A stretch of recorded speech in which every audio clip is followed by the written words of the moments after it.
Hustle with my muscle cause I'm living off the dollar. Struggle in my huddle so it's Henny or it's vodka. Life is catching up though so we living how we gotta. Stay low key, you know me the same old way I used to be. I stay low key, you know me. I stay on my grind to distract my mind. Yes, back in like folders. No, But this isn't is that? good. I feel like my ASMR would be sold a lot. Yeah.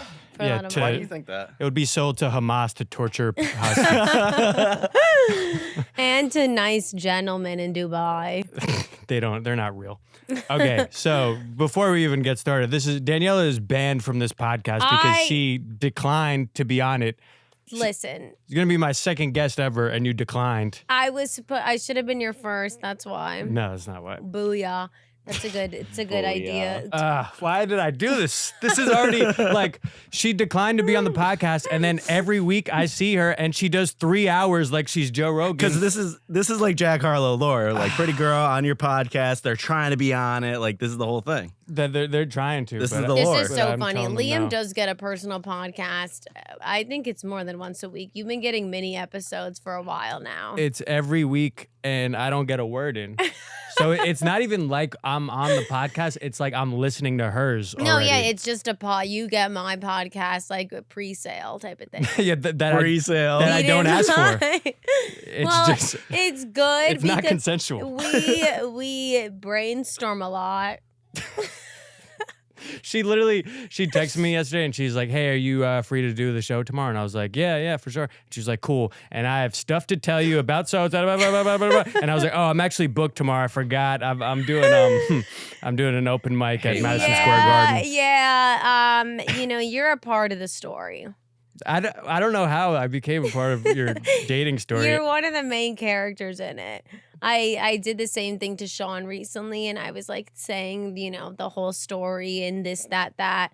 And then I was like, "So what do you think?" And he's like, "Did you really just ask me what are we on his behalf?" you really, I think you substitute talks you want to have with guys you're dating With to him, your guy yeah, friends. yes, exactly. And I'm like, "What do you think?" And you kind of regurgitate the same thing over and over. My answer is always the same to her. I'm like, you're crazy. You know he's crazy. You like this little game. As soon as it's not, oh my God, does he like me? Wait, You're out. so he does like me. The thing We'll be right back. is we'll be back, but I didn't like that answer. What answer? I don't know. What? I would say things have changed. Oh, well, are we gonna get an inside scoop on your? Well, I talked about this so much on Sunday that one of Sean's friends who was at his apartment and I was doing this, it was 2 hours that I was talking about this, and he Yeah, said sounds he about right. asked me if I had OCD, and I was like, no. He's like, are you sure? Like, I don't mean to be mean, just like How would you have OCD though? like it's an obsessive thinking about it. Yeah, but I think I thought that was more like cleaning the house and giving like rapid blowjobs. Like I'm just How does that work exactly? does that A have to do with rapid blowjob? OCD? Because you have to make sure the dick is clean. yeah, like you're always clean. I have children listening to this. What is a rapid blowjob? Rapid. I don't know. I was thinking like OCD, you clean a lot. Then I was thinking womanhood, and then dick. Obsessive compulsive disorder. Does OCD count if If you're it's just obsessed verbal? with yourself? Well, it is me through the eyes of his lens. You have obsessive Daniela disorder. Yeah, ODD. Yeah, you're ODD. OD. Yeah, ODD. Yeah, ODD. Odd. Odd. There you go.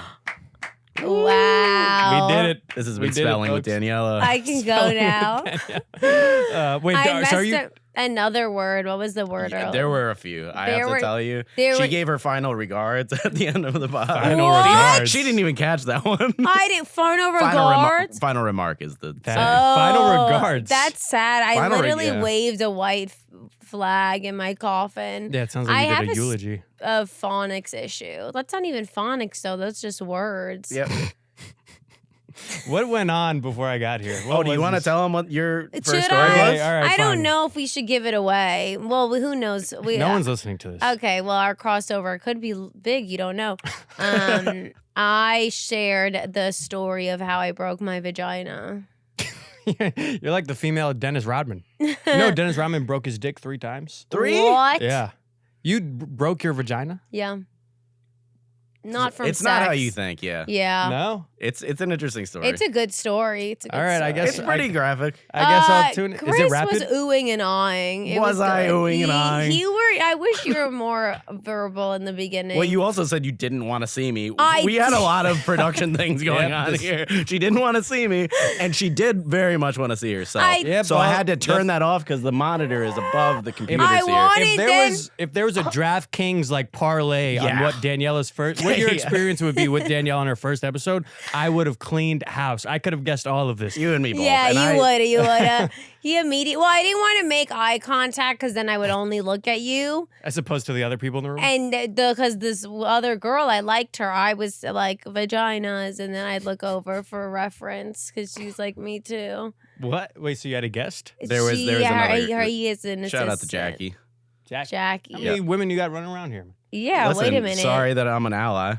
Is it such a bad thing to be an ally these days? Oh man, watch Not out for this anymore. guy. You guys are both monsters. Whoa. Yeah, and then I tried to sit in an office and got screamed at. What is this? You're just taking. By the way, this is another thing about Daniela's life. She just, if she wants something, she says it out loud, and then someone just gives it to her. So I don't know if you caught before. She was like, "I need coffee." She was waiting for one of us to run down the street, grab her coffee, and give it to her. Yeah, it's not my thing. We- No way. We got lunch once, and we Leah went. makes me sound like a brat. This one time, this was cool.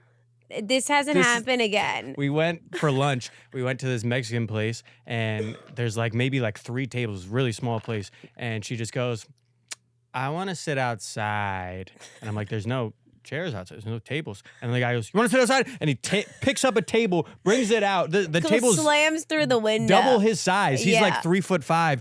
Picks up throws it through the Okay. window, brings 3 chairs out. But like good service, or he was Good trying to. service. No, good. this is- I think Liam was like, "Oh, it's nice out. I wish we could sit outside." And then he Not true. spit in our tortilla. And then when I was like, "It would be nice to be outside," and then he created a wigwam, and we lived in it for a week. And if you go to a bar with her, she just goes, "Vape," and then someone just appears with a vape. Just frat bros just line up like. I don't vape, even. My vape, hand vape, doesn't vape. even extend all the way. It's kind of they meet me at 45. You know. Vape. We were at Washington Square Park the other day, and a couple people recognized her, which is all she needs. And then we kept thinking everyone that walked through the park, she was like putting her makeup. I was on, kept like, turning. Liam is like, "Oh my god, he's looking." I was like, "Who?" I turn around, it's a dog. And so we had to stop myself. that was fun. That was pretty funny. And then we went to your coffee shop, and you're just like, print out a receipt for me. And the guy's like, "Huh?" And then he's like, "We do digital." And she's like, "I need it." And then he was like, "Here you go, here you go." And then she's like, "So will you be in the sketch?" And he's like, "Lady, I have 3 other tables." otherwise he would have. Yeah, he seemed like he really didn't want to, but he would have. He would have. I go there if so he wanted to, he would. He would. If he did want to, he would. I go there so much. He knows me very well. Well, And so, where did you get the coffee that you're drinking right now? 'Cause This he is just- Liam's. Oh, it's but Liam's. it did you not is. see? She just reached over and just took my coffee. This Didn't actually even- lives her life. didn't This even. is, we agreed earlier. You said, hold me back on liquids after 4. It's not true. I'm not my great granddad with prostate cancer. Yeah, I'm Wait. having a good day. And the real guest is here. Uh-oh. Oh, shit. No! All right, Daniela, you're banned from the podcast again. I'm released. No, she was banned from the podcast. No, I wasn't. I was asked to do it without even context. He just said, meet my father's basement No. 6 o'clock. He said, I'm already That means I'm your pregnant." dad. Holy shit. Yeah. Let me get you a water. No, thanks. I appreciate you. Well, now I have a hard act to follow because you No, guys not spoke at all, about not cat at all. birth. I didn't really say much. I was just Yeah, no, like, it sounds about right. Sounds pretty on I didn't brand. really say much. I was like, word? Really? Wow. Sounds on brand. For the listeners, sorry that up top you heard Daniela Mora. I tried not to use any torture tactics on my listeners, but you did hear her voice and it won't happen again. She's banned. Well, she declined the podcast when it first started, and then I was like, okay, now you're never allowed on. She declined it. What? She declined. She was like, I was like, hey, you want to do my podcast? And she goes, what is it? Oh, and I was my like, God. me talking to people. Me talking to people. Exactly. What else is a podcast? Yeah. Oh no, it's a dance off actually. It's an audio dance off, and I need you to do an Irish jig, please. And then also in this story, Liam did tell me that she was banned, and then I was like, yeah, dude, she's banned from the studio entirely. This is like 3:00 in the morning at some bar in Queens, and I'm like, dude, she's so fucking banned. She will never. And then immediately she just DM'd me, reached out. I don't even really have a relationship with Danielle, and I was like, absolutely, we'd love to have you a French podcast. Immediately, He's a fucking Judas, this guy. Chris got to do what's best for him. I understand. Can't Hey, man. trust this guy. Business is business. And then I walk in, and she's just laying on the couch in the fucking lobby. She was waiting for you, and I thought that was sweet. And like I said, I think it adds to your Jack Harlow allure. Meanwhile, I was running. I thought Jack I Harlow. was really late. I'm so sorry about that. No, it's all good. I'm actually. I just hit That was myself. insane. That was insane. No, Don't do that to this my hap- equipment. this happens all the Don't time. do that to my equipment. Hey, Danielle, you still want to do a fucking podcast here? How about this? I have AIDS. Okay. Sorry, That's true, guys. By the way, I did fact check that. guys. The best fact checker in the game. It Best is true. fact checker in the game. Can you actually do fact checks? Yeah, for Because sure. we're gonna say a lot of crazy shit. No, we're not. No, thanks for coming, man. Man, thanks for having me. I appreciate you. You're one of those guys, and I feel like I've said this to a couple people before. I feel like I've known you longer than I have. I feel like I've and- known you for a very long time. But we probably haven't known. I don't know where we first met, but right away we just. Was feel it that like I show knew. we did in the Bronx? It may have been. Oh, in Woodlawn. You Yeah, remember that yeah. shit? That was Yes. crazy. That was a weird show. That was the weirdest shit ever. So Woodlawn is like it's like they call it Little Ireland almost, where it's like a part of the Bronx where it's just like Not peop- dangerous. It's not dangerous unless you're Irish. It's dangerous for you to become an alcoholic. That's where all like 19, 20-year-old Irish guys move here. They move to Woodlawn and they're like, oh shit, bars are open till 4 a.m. And they just become yeah, alcoholics. that's a good point. That Yeah. may have been the only. That's my second show I've only ever done the Bronx. I've only performed the Bronx one other time. You don't have to brag. No, I mean I don't think they laugh up there. So I was unsure. No, that is a good point. There's not many shows in the Bronx. Yeah, it's like the one borough. Well, that in Staten Island. Staten like the Island, yeah, one- but that's the not one- really a- That doesn't really. Yeah, yeah. I don't really care. That's like Jersey. Yeah, but actually though, He's from Jersey. Yeah, I know. that's me from New Jersey. But Yeah, so we did that show. It was in a random. As soon as I posted that I was going to be there, someone was like, "Why are you doing a show at the underage bar in Woodlawn?" I was like, "Oh, God, The this is gonna underage suck." bar. Apparently that we won't say the name, but apparently that is the bar that just like 19-year-olds go to. oh shit. Yeah, I guess All they I don't remember is card. they had like all those games. They had like a small bowling lane. Remember? Yeah, in the same room the show was In the same room, the show. Was Never a good idea. That show was insane. Never. It was a strange setup. One of those lighting is like everything in comedy, and This is true. the light was like glow in the dark type of scary story. The light was lighting. weird. The mic stand was weird. But even that day, I felt like I knew you for a long time. Ah. Dude, I feel like I already knew you going into that, even though I didn't know you. That's interesting. Well, I know part of it for me of why I feel like I gravitate towards this is getting gayer than I expected up top. I thought we were going to wait till the 30-minute mark and then go full gay. But so we'll start by and then we'll get gay and then, okay. But you very much remind me of one of my best friends in high school. Is that for real? Yeah. That's what's up. And what's crazy is like he was my best. We were on the same basketball team. We listened to the same music. It was like really good friend of mine. And then right after high school, he became born again Christian. Holy shit. And see, he would hate that. And so we're still cool. Whoa. He's still a good guy, but like he gradually got more and more into Jesus, and we just didn't have the same similarities. So I would like for you to take over for him. I'm gladly. Yeah. I'm cool with Jesus, but I'm not like cool. I'm like, me and Jesus ain't like I don't know that. him like that. Yeah, like, I don't really know him like that. Like I know him, I ain't know him. No, I'm like, damn. But that's awesome. though. I didn't know you had a friend like me. That's cool. You didn't know what? I didn't know you had a friend like me. That's cool. I didn't know you had a awesome. friend like me. I didn't know that. That's a lore drop, right? That's a lore drop. I It is. didn't know. I feel like I should have told you, but also it will sound weird where I'm like, hey, you remind me of another black friend of mine. I hear that, but I get that ever since high school. I had gotten that all the time. I was never. People always saw me, and I always reminded them of somebody else. In high school, college, everything. You remind me of insert name there. I've gotten Earl sweatshirt. I've What? gotten Wait, looks wise or looks wise. looks? I could see a little bit of looks wise. Earl sweatshirt. Could you do a little Earl or no? who? Could Earl you do like an impression? Earl impression? No, not at all. I don't Okay. really do impressions, All right. no, except for the one now. But it's What was the one? You can't leave us on that cliffhanger. I do Eddie Murphy sometimes. Uh, That's it. Yeah. So does Liam. You do?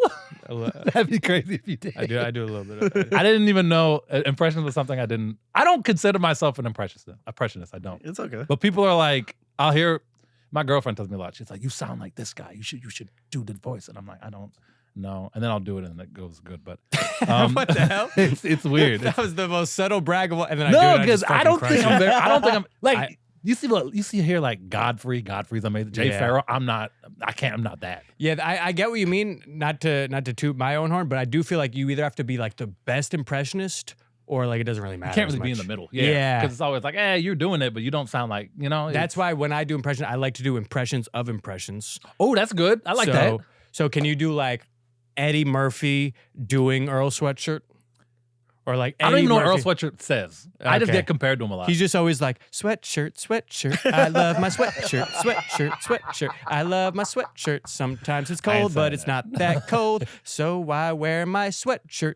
This is who I get compared to. This is who people That's him, bro. think I am. Earl. No, I get it in the Instagram comments all the time. You look just like, and I'm like, all right, here we go. I could hear a little bit of the Eddie Murphy in your voice. People say that I got it naturally, but it's like it's funny because we practice this because I tell them one of my jokes. So it's like it's the inflection. So like the line that I do in the joke is it's Donkey from Shrek is where I get all the out of.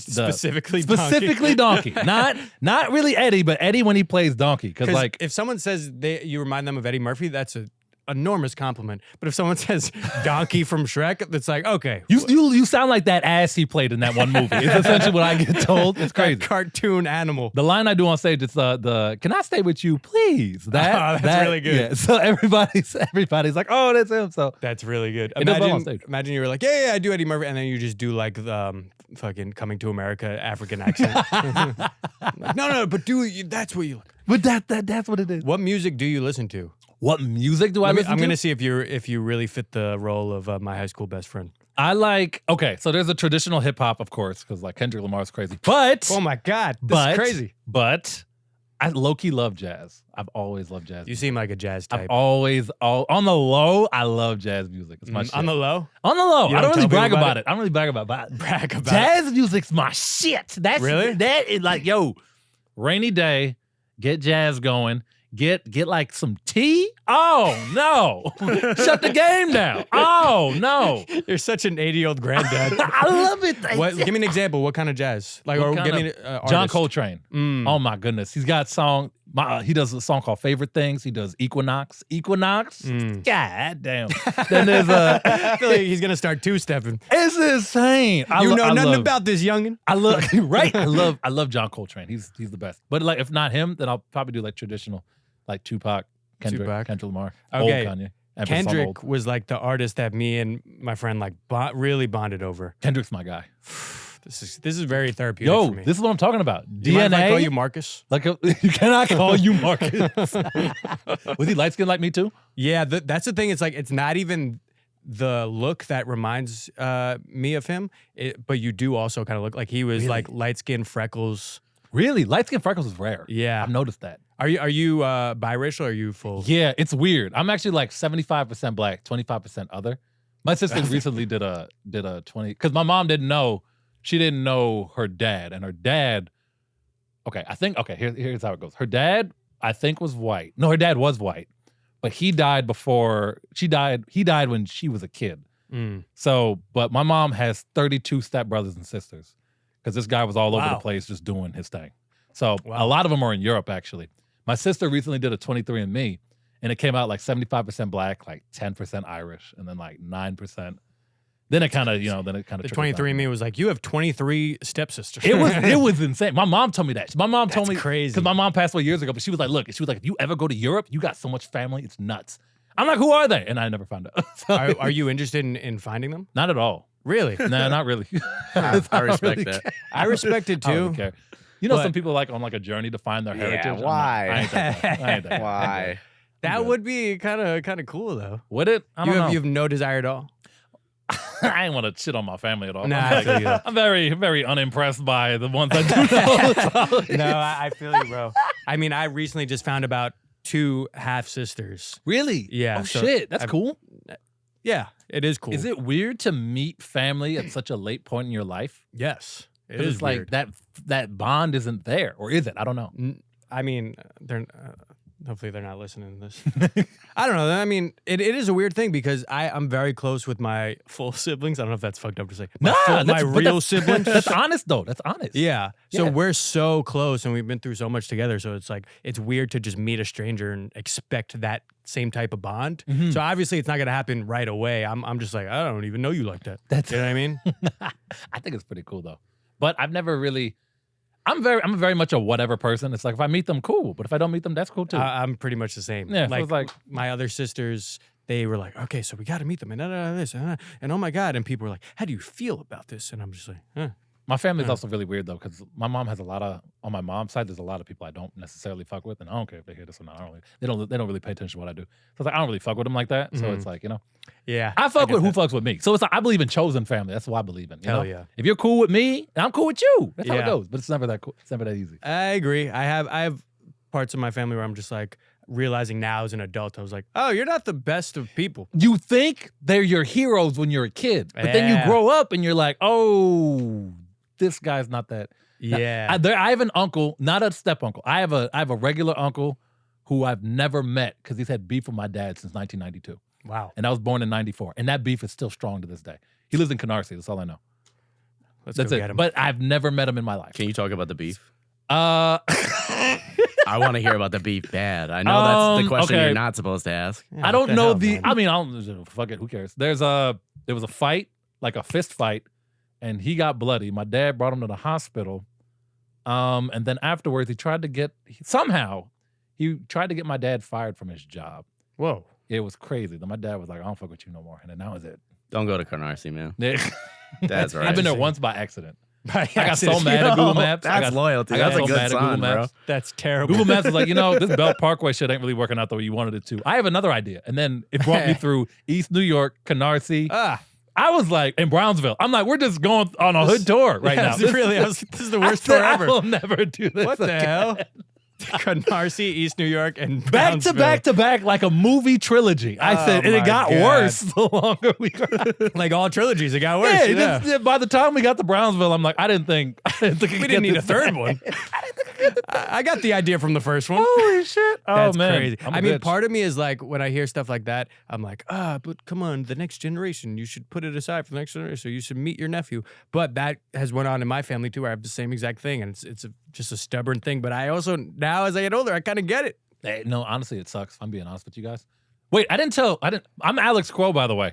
Oh no! Usually I do the intro at Oh, the you did end. the intro No, already. not by plan. Oh, While you were talking before, I was like, I didn't intro the guest at all. And I do this a lot. And then at the end, I'll be like, all right, thanks for coming. Oh, wait, am I guest today? All right, screw it, I'll do it now. Just realized So my nobody guest doesn't today, very funny comedian. Yeah. He's blowing up all over social media. He's hitting all man, the I stages appreciate across that. the country, across New York City. that. He's on, I think you're on tour right now. yeah, I just came off tour. I'm trying to start up another one coming up soon. Yeah. So funny, one of my was fun. favorite people to run into. Alex Quow. This Thank my you for guy being right here. here. Alex Quow, if you don't mind. Yo. Thank you. Mr. Liam Dalton. It's always great talking to you, man. Seriously. Same. Always a good Thanks time. for coming here. How was I saw you did a couple of days. You did Boston. Oh my gosh. Actually, no. I'll be so honest. I have Oh, you nothing didn't to do hide. Boston? I did do Boston. Boston got canceled, actually. I did Philly and I did Nashville. That was a lot of fun. Oh, nice. Yes. You that did was a very- Zanies in Nashville. It was I very assume? fun. Yes. It was very fun. Nice. They gave me a That's hoodie and awesome. everything. It was very nice. That's sick. It's super comfortable. That's why I like wearing it, especially on days like this. That is dope. Like that is like it's such a silly, like nerdy goal of mine. Is like I can't wait to headline a club like Zanies and get the sweatshirt. I'm very much like that. I'm very much like there's apparel of different clubs that I want, but I got to play there first. Yeah. Like I want a Comedy Store T-shirt. I really do. Like I really just want a T-shirt that says a Comedy Store on it. Yeah. But I'm not just gonna buy one online. Like no, I gotta go and do that. I get it. Yeah. Yeah. Like I'm very same much with even that. like the seller. I'm like, oh, that's cool that they have shirts, but I'm like, I'm not Yeah. gonna just buy one. I'm a nerd for that shit. So it's like I just like to get it. You love the sweat. Some might call you Earl Sweatshirt. I don't look like him. I swear to I God. really don't think you look like him. I was wondering if they said that. I don't know if you liked his music or like if you. Mm-mm. There was also a Philadelphia 76ers player I used to get compared to a lot. I forget his name. Iguodala? No, hell no, not Iguodala. No, wait, don't tell me. Oh, I know. Point guard. Yeah, He's like a 6'7" point guard. he's out the league now. He was super light. Andre. Was it Andre? I don't remember. Andre Miller? No, I don't. He doesn't play anymore. Neither does Andre Miller. He oh my God, what was his name? All right. Michael? No. Chris doesn't let me tell him to pull stuff up, so I'm Wait. going to pull it up myself. I'm gonna look too, because Why don't you do some pull-ups, man? You'll do pull-ups? You ain't been at Force Fitness in a minute. he was Bro, a draft pick. I was at Force Fitness yesterday. I'm there tomorrow. Force Yeah. Fitness. I was there on Friday. I've never seen you there. You should not skip days anymore. I've never seen you there. It's because You you big ain't on the be in gym? there. Now I am Hey, there you go. I worked there for the longest time. It's a bit. at a gym. Mhm. I worked at this gym we're talking about. Did you really? Yeah. Wow. What'd you do? I hate working at the gym. I was I was the front desk guy at Blink and Crunch. So my story's weird. I graduated from Blink. I graduated from college in 2016, and I got a marketing job, and I fucking hated it. I'm like, Really? It was like a salesy cold call kind of thing. I wanted to kill myself. So what makes that marketing? it's not. It's a scam. I'm That's a sorry. great question. It's a great question. So It's a scam. yeah, it's a scam. I quit, and then I started working at Crunch. No, I was already working at Crunch. I was working both. So I was working at Crunch, then I quit Crunch, and then I started working at Blink. Yes, that's how it worked. And then those front desk jobs feel a little salesy as well. I used to work there at 4:45 a.m. 4:45 to 2 is what I used to do. Yeah, that shit sucks. I hated it. So were you one of these fucking assholes that when you try to cancel a membership, Yes. you're like, well, I'm going to have to see your birth certificate. I'm going to have to see your parents' They make you divorce. jump through rings of fire, but I would just let you do it because I'm not the kind of guy who's going to do that. I'm like, you want to cancel? Who am I to stop you? Like, Yeah. I understand because I've been done dirty by gyms too. So I said, fuck it. And then from there, I started working at a dental office where I was selling braces, and it was the same thing. You were talking selling braces? about. Yeah, I was. If you wanted braces, you would have to come talk to me. And then what would you do? I would. This is why I hated patients would show me their teeth. They'd be like, "What do you think?" And I'd be like, "I think you need to brush." Is what I think you need to do. Yeah, some people would eat lunch and then come talk to me. I'm like, no, Like, we're we not just- doing this. We just want to know if I needed braces. You're like, yeah, but you're ugly too. Yeah, but I'm like, no, I'm not. I refuse to look in there. But I would be so honest I with them. refuse to look. I'm not doing this. I'm not doing this. I don't care. Like, we had masks on because of COVID at the time. I'm like, I'm not doing this. This is gross. I'm not Wait, doing no that. disrespect. Why are you able to tell if someone needs braces? You can just tell by looking. It's actually funny because I just have like an unnatural amount of teeth knowledge now. But that is, I feel like you should be an orthodontist to tell someone that. Yeah, but I worked with the orthodontist, so they would tell me everything, and then I would just be able to tell. Okay. That, Like- it's just interesting Like, to me. here, like, smile real quick Oh, no. I just had lunch. and bite down. Yeah, you're good. You do I well. had braces. I could tell you do well with Invisalign. Oh, thank you. Yeah. Whoa, damn. What the Yeah. hell? I would That's do it. well with Invisalign? Invisalign would work very well. For you. This started off as I'm all good. Now you're like, you are a salesman, If you you want- dirty motherfucker. I hated it though. I did not enjoy it. I hated You it just so much. did the same thing to me. No, it's just now I could just tell by looking. Because I also did a jaw surgery back in. You I- had jaw I told you- surgery? I told you this, didn't I? No. Oh wow. Yeah, I had a double jaw surgery and a chin surgery. So that you could suck your own dick? Now what's Liam supposed to do? my mouth was fucked up for a long time. We were at New York Comedy Club the other night, and Alex was about to go on. The guy before him was talking about how he sucks his own dick, and Alex was like, "How am I supposed to follow this?" No. Okay, this is really what happened. We're there. The guy starts his set with, so I tried to suck my own dick in, and then he paused, and it was quiet. I just went, "Hey yo!" That's how I found out Alex was there. I was like, "Oh yeah." yeah, he was just like, "Oh, that was crazy." That was crazy energy. Wait, why'd you have jaw surgery? I had a deformed face growing up. That's the craziest Deformed part. face? The people I meet now in my life don't know what I used to look like. I used to look crazy. My jaw would look like, I used to call it. And like you think now is okay? No. man, it was wild. So they put my top jaw up, they brought my bottom jaw forward and my chin forward. Oh my god. Then they put 9 plates in my face to hold everything there.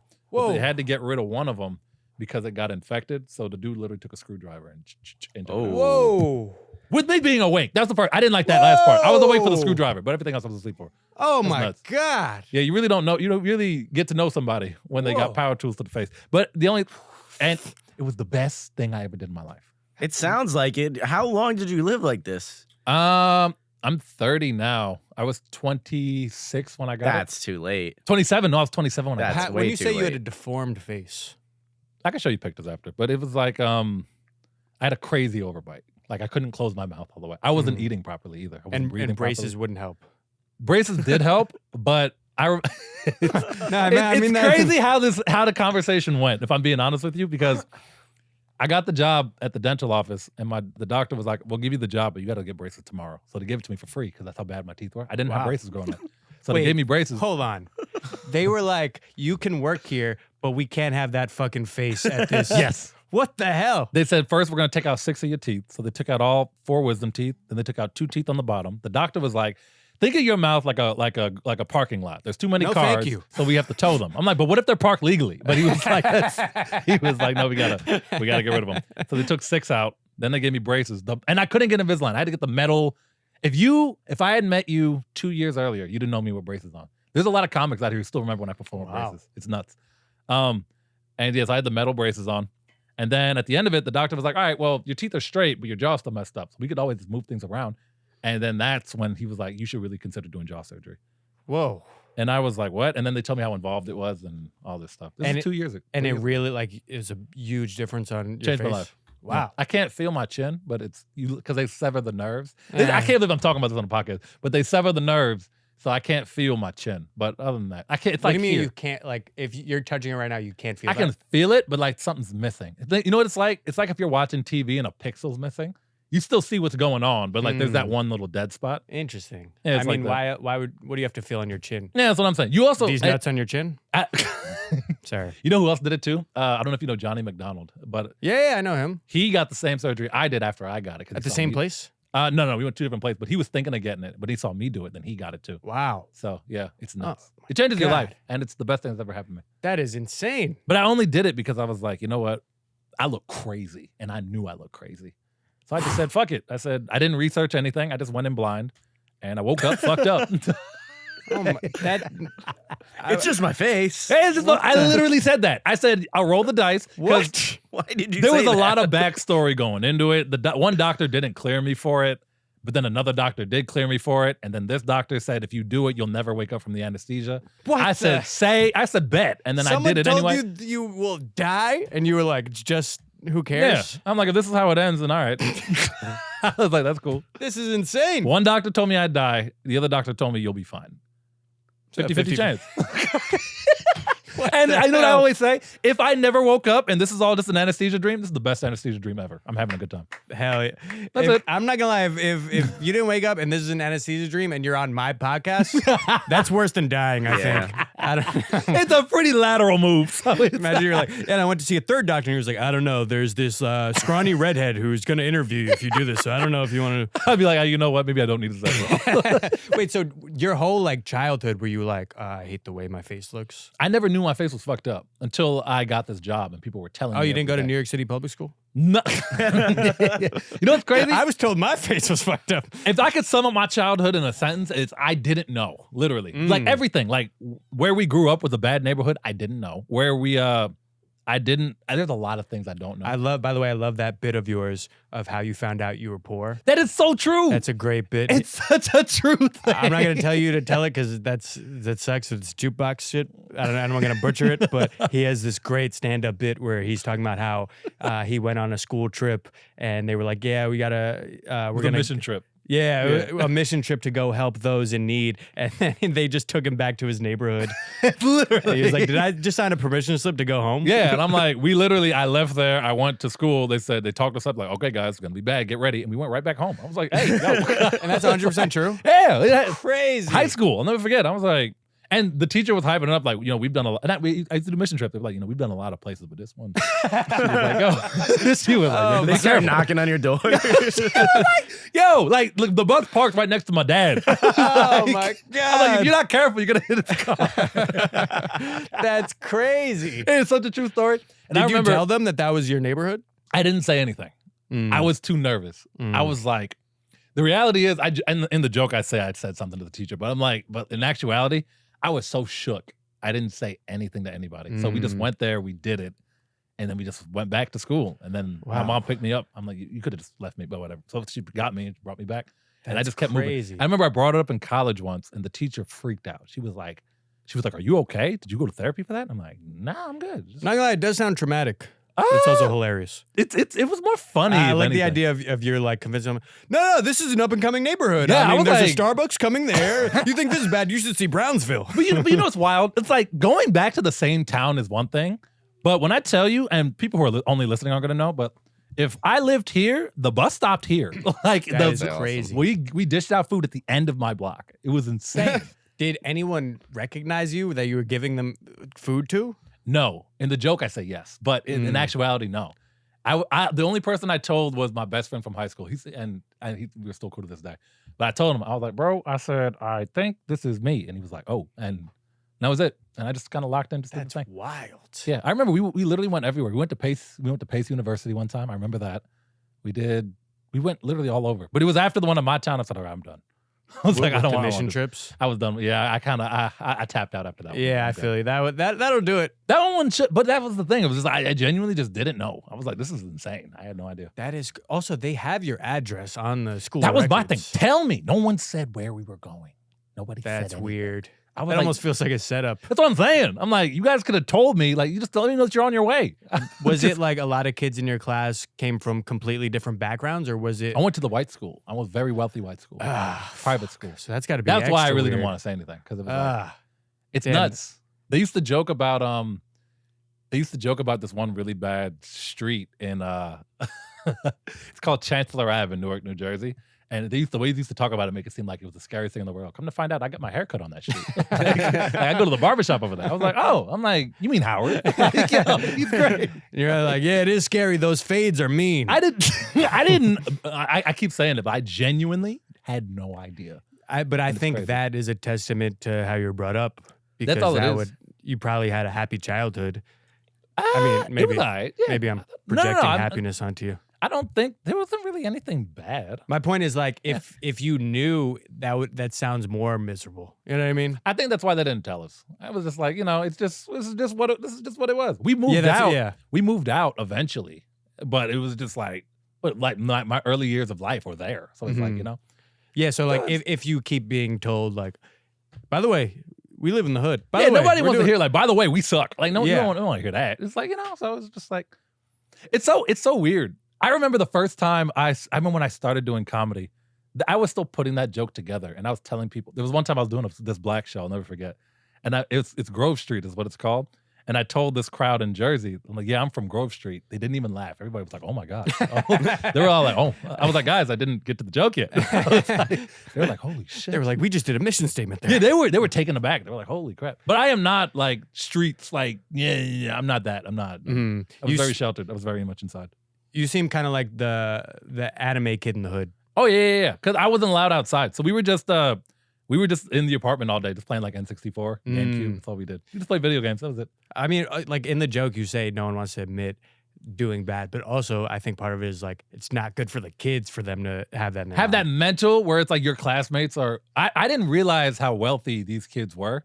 They were very well off. And I really was not. I had no idea. So I was just like, oh, okay. Yeah, I think all of that is better that you didn't know. Maybe. That's a harsh way to find out. It's a but crazy way to find out. But it's like, that's just kind of been like the theme of my life. Even, here's another story for you. I told you I did the jaw surgery. What I didn't know No more is, stories, please. We're actually gonna do a moment of silence. we're going to do a moment. I did a moment of silence for my social life when I got the braces. All right, But that one's on deck. Tell me this one. when I got my social life. I did, I swear to God. This is last year this happened. My braces have been off now. My braces. My braces and the jaw surgery happened like 2-3 years ago. Wow. I went out with my girlfriend for her birthday and I ordered pasta. And you have to reteach yourself how to eat. So I didn't eat properly. So she's watching me. She's like, what are you doing? I'm like, I'm eating pasta. She was like, that is not how you eat pasta. What were you doing? To this day, she was like, you have to twirl it and then you got to like eat it. But the way I was eating it, Yeah, but the twirling's also some bougie bullshit. But like the way I would like bite down, I would bite like my jaw was fucked up. So no one taught me how to what is it? No one taught me how to eat properly. So she was literally teaching me how to eat. Imagine how you found out your girlfriend was like, we're going to go on a mission statement to this place where no one knows how to eat pasta. And then you're like, well, this is me. How do you teach a damn near, I was 29. How do you teach a 29-year-old how to eat pasta? It was That's crazy. I haven't eaten pasta since.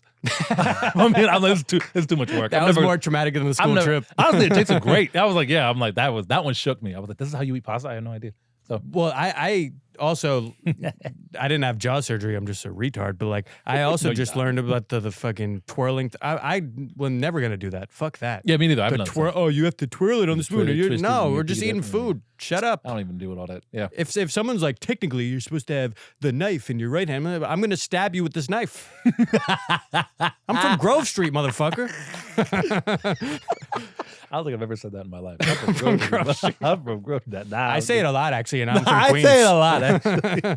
Wait, so you were like Kanye through the wire type shit. Yeah, it's funny. People used to say that all the time. I was through the wire, but then I had thought about making it a joke too, but like nothing happened. Everybody's like, "Oh my God, what was the accident? Was everybody okay?" I'm like, I was just born. The doctor would literally be- was just I like, could "We see should a start bit over." there. I'm sorry, what? Sorry, no, you go. No, the And then doctor was we'll be literally right like, "We back. should start over with your face. Just Start over with your Yeah, face. I'm like, "What?" And he's like, "Just build it from the ground up." I'm like, "This is Did he actually say that? Oh, you Yeah. have to do a bit about that. That's hilarious. it's We should crazy." start over with Start your over face. is what he said. Like it's an sketch, and we're just like, Yeah, and then I No, couldn't no. talk for 2 months. oh my You God. can only talk like this because you can't move your face. So that's all I You could couldn't do. talk for 2 months? Couldn't talk for 2 months. Blood was leaking from What my face. the hell? recovery was insane. I wish I knew you then. No, I'm It's, just my face blew up, literally. It's like Fat Al. I was calling myself Fat Albert. I'll show you pictures afterwards. It's oh insane. man, can My we put face- them in the pot? If you want, yeah. It's All right, thanks. viewer discretion is advised, but you are more than welcome to if you Viewer want. discretion. It's very bad. Actually, it's funny. My sister asked me for before and after today because she knows somebody wants to do it. I said, just tell them the same thing. Viewer discretion is advised. But that was hilarious. You're really selling this surgery at this point. Like, you got the one dude to get it, Yeah. you got another dude. Like, you need commission on this. You should, Not at all. I tell people only do it if you're serious about this shit. and only if you're okay with the 50% death rate. Apparently, possibility. I haven't been back to that doctor since. You know that? I have not. Why would you go back? That's what I'm saying. I'm like, bro, I'm alive. So it's like, Pasta, I would understand. Yeah. I'm not. He literally said, "You're gonna die if you do this. I'm not gonna sign off." I said, "Okay." So I went to a doctor in Brooklyn, and she was like, "Yeah, you're good." Actually, you should have went back to Flex and said, "Yeah, what about now? Yeah. What Brand new about now, bitch? face. You ready to die?" Cause I got shot like he ain't shot, but he ain't fucking breathing. Many men have jaws like me. Oh man. my god, Wow, that's wild. it's So wait, This whole that's journey how is you insane. found out that your, lack of a better term, face was quote unquote fucked up? yeah. You can say Oh my fucked up. It really was, and because I think things happen for a reason. I didn't want to work in dentistry. It was the only job I got at the time. But looking at where I am now, I kind of had to do that side quest to get my shit right to do what I'm doing now. I believe in that too. Like you got to take it all for the best because Yeah, it I puts you on think the right. I'm a big believer in things happening for a reason. Honest to too. God. Because it's funny, I tell people this. I was this close to getting a marketing job at Penn Plaza, right by the Garden. I made it to final rounds of interviews with me and somebody else. And they didn't pick me. And I was like, what the fuck am I going to do now? Then I started working in dentistry. But it's funny because if that did happen, it's such a butterfly effect moment. If I Yeah. did get that job at at Penn Plaza, I'd have never got braces. I only got braces because I had somebody in my ear daily telling me to do it. Yeah, they were like, we'll only give you this job if you get this. Yeah, that's Yeah. it. Literally. And I needed money. So I said, all right, you got me. It's crazy how that stuff works. And in the insane. time, you're like, what the hell? And I used to have braces jokes and everything. And then I soon learned that braces jokes don't work if you don't have braces. Because then it's just mean. It's like, you ever watch the show Crashing? Yes. And then he's like, someone convinced him to shave his beard before the taping. Then he's like, I have 20 minutes on beard material. Beard material. And it doesn't work. Yeah. I remember when it didn't work, I was like, oh, because I don't have them. So, okay. Oh, and you said it seems mean? Like it seems like you're It bullying seems like I people was with bullying braces? people who had it, but I was just there, but they don't know that. So I was like, yeah. Yeah, it seems like you just crossed the finish line now, like these slow pokes. The come up was tough. I swear to God, the come up was very hard, but it's very much worth it, I think. I'm still coming up, but it's like, I think we all got to go through, it's like character development. We all got to go through our own shit to get to where we're trying to get to. Yeah. So, And that's it the way I really look at does. I think it makes you kind of enjoy life more when you have some kind of struggle you look back on. Mhm. Not even to look back on it, but it's just like, now you're just, oh, we're having a blast. Whereas some people, I would say, like things you've been through, it's kind of like alcohol tolerance. Where Mhm. like, say you haven't really been through much and then you just stub your toe or whatever. Or just, you lose your phone, then it's like, this is the worst day that could ever possibly happen. I look But- at that. Oh, so go ahead. No, but like if you've been through a bunch of stuff, you have one thing happen, you're like, oh, it's fine. Where like if you don't drink at all, and then you have one sip of a beer, you might be like, whoa, I'm tipsy. You get what I'm saying? I get what you're saying. Yeah. I know I sound like a drunk uncle right now. No, but- not at all. I get you completely because that's actually how I look at my journey in comedy. Because the first 5 years I hated it. You hated comedy? I hated the art form itself. No, because that's what kept me in it. But I was around a lot of bad people, and I hated everything about it. Like I told you, I was working at a gym. My days would actually, and even when I was working at the dental office, my days would start at 4:45, and I would get home at like 2, and then you only get that 2 hours of rest. But I didn't like the people I was around. The people around me were very negative at the time. You know, I didn't have any confidence. I didn't know what the hell I was doing. Like, there was a lot of stuff. You started in Jersey, right? I was in Jersey for 3 years, and then I came out here. I came out here in 2019 before the pandemic. Yeah. And it was tough because I was like, dude, yo, want to hear some dumb shit? I'm the kind of person, I'll keep ramming my head into the wall until something happens. Until your jaw is fixed. Let me tell you, like, here's a true story. And I love everybody at New York Comedy Club, but I used to go to New York Comedy Club every single day. I didn't know anybody. Just hang out? I would just go and just sit. Not even doing mics or shows? Well, I would try to, but that mic was early. That mic was at 5 o'clock, and I could never make it. So you would go just to the show and just hang out? I would go and just watch. Okay. And nobody would talk to me for hours. You were watching the show? I was watching the show. I was being outside, but it was always, you know how it's like when it's weird. Awkward, it was awkward. So I would just go back to watching the show. The only person who talked to me, and I love him to this day, was Ozzy. Ozzy is the best. He's to this day. I don't think I know Ozzy, but I believe you. Don't worry. You know him. You just don't know you know him, but you know him because he's still there. And I love you. I love Ozzy to pieces. But it is so funny. Like when you first start, there is like I want to go be in the mix, and then obviously, like most things, it's clicky, and like if people don't know you, they're not going to just go out of their way and be like, "Hey, who's that guy just standing in the corner? I want to talk to him." Yeah, exactly. But it feels so like scary and personal. It feels like high school, really. It is like you're the new kid at high school, and it seems like everyone has it figured out, and you're just like eating your lunch in the bathroom stall. Yeah, and I was and you know my personality now, but I was so afraid to be myself, and that was the craziest part too. It was like. It took me years to get to the point where I am right now. Yeah. So it's like, now it's like, I won't say the past 3 years, especially the past 2 years, I've been having a lot of fun with this. Do you feel that outside of comedy as well? Like, did you hit a point in recent years where you're like, I'm comfortable with who I am, I know who I am, and I don't really care what other people think? Or is that just, you were fine and then you did comedy and now you... That's a good question. For me, it was like I was always, since high school, I've always been like this. Like high school's kind of that's the way when you find yourself. I knew I was this in high school, so I started being this. Like when I was in high school, I really, it's funny, like some people know from a young age they want to do stand-up. When I was a kid, when I thought of stand-up, I thought of Seinfeld, because my dad loved Seinfeld. So he watched it all the time, and he would do stand-up at the end. So I thought, this is how dumb I am, I thought stand-up was only the way Jerry did it. Yeah, I get what you mean. Like, what's the deal with? I thought that was it. So I was like, oh, this is cool, but I don't want to do that. I could be the hood Seinfeld. Yeah, I was the like, deal with being broke? But to me, that's actually pretty good. But I'm from Grove Street. I'll kill a motherfucker. That's actually pretty good. Thank you. But I was like, I'm like, that's not me. I'm like, it's cool. I didn't know stand-up could be anything as long as you're funny. I know. And then I get to college, and then it's like you start watching Netflix. It was Kevin Hart, really. I was like, I was like, that's not Jerry. So I was like, you can kind of finesse your way with it. But to answer your question. Sorry. No, go ahead. I was going to say, it's funny. I had a similar thing where I'm like, because I was kind of like class clown, idiot, annoying kid. And then everyone be like, oh, the comedian. But in my head, I'm like, I think a comedian is someone who's just like doing cartwheels, kind of tackling people, just always on and always like, and I'm like, well, I'm not always like fucking doing crowd surfs. So I'm like, that's not me. I'm never going to be that. And then you see other people that are like, no, they talk about their life. No, they're storytelling. And I'm like, oh, maybe this is a thing. I don't know if you had this moment, but for me, it was like, I was in college. It was my second year in college. I had no idea what I wanted to do in my life. I was like, this is crazy. And then I was watching stand-up, and it was like, in that moment, I was like, oh, this. I said, this is the thing. And I was like, is this the thing? So I made sure. I took literally every class in college just to make sure. Because I was like, if I go into this, I got to go 110%. Because I know it's very easy to fall off. Like, I didn't know comedy, but I knew that only a certain few make it. Yeah. So I was like, all right. So I was like, I'm just going to, I took everything. I remember I was in astronomy. I said, all right, fuck this planet shit. I said, I'm doing the show. I'm doing comedy. Yo, I'm gonna plan it out. It was insane. Sorry, real quick. That's one of my. I always make fun of Big Sean because I think he's the corniest motherfucker that's ever lived. And it's so fucking random. It's always random and the corniest. And he has that line where he's like, I do like the solar system and plan it out. Whoa. And I'm like, I want to choke you to death. Were you the one that sent me the Big Sean meme today? No. Someone sent me one that was like, really weird coincidence. Is it a Big Sean meme page? Because send me that. I want to follow. No, Big Sean meme page. I might start one after this. The meme was like, she unlocked my phone with her ass. Call that an ass word. Yeah, sounds about right. That was very nicely done. I like that. That's pretty good. I'd be feeling like a grown ass little boy. Nah. Fucking Twerp.